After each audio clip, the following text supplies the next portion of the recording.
সারা বাংলাদেশের মানুষ যখন সেনাবাহিনীকে ভয় পায়, ঠিক সেই সময় সেনাবাহিনী লক্ষ্মীপুরের মানুষকে ভয় পায়।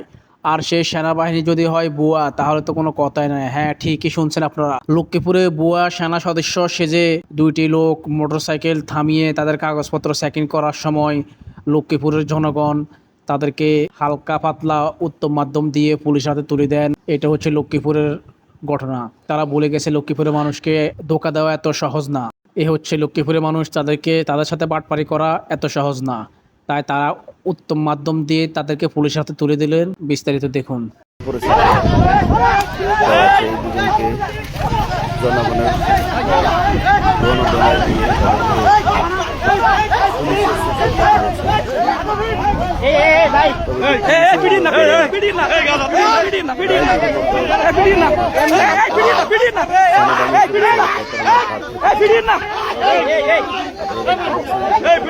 যে গণধোলাই দিয়েছে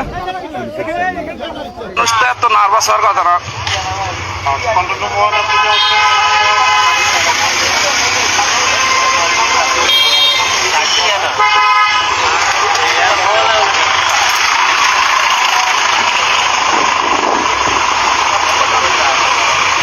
আচ্ছা, আপনাদের স্যারদেরকে ফোন দেন, কোন ওয়ারলেসের কথা না বলে স্যারদের ফোন দেন।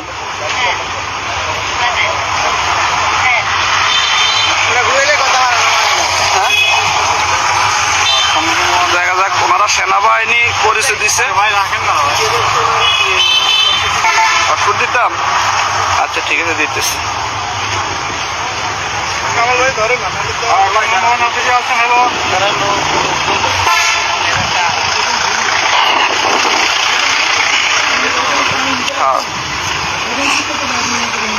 সেনাবাহিনী পরিচয়, ওনারা এখানে হুন্ডা তল্লাশি করতেছিল।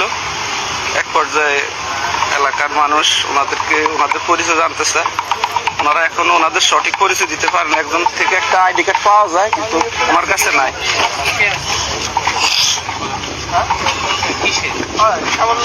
সেনাবাহিনী কি ইয়ে করতে পারে? মোটরসাইকেল ধরতে পারে?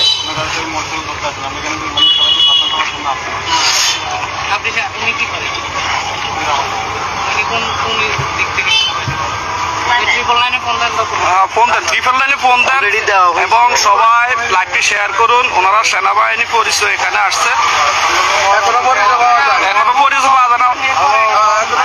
যারা সেনাবাহিনীতে চাকরি করেন এমন কেউ যদি থাকেন, ওই যে উনি যদি সেনাবাহিনী ওনাকে পরিচয় পান, তারা কথা বলার সাথে সাথে উনি একবারে ঘামায়। একই অবস্থা দেখেন। ওনারা আমাদেরকে হুমকি দামকি দিতেছে।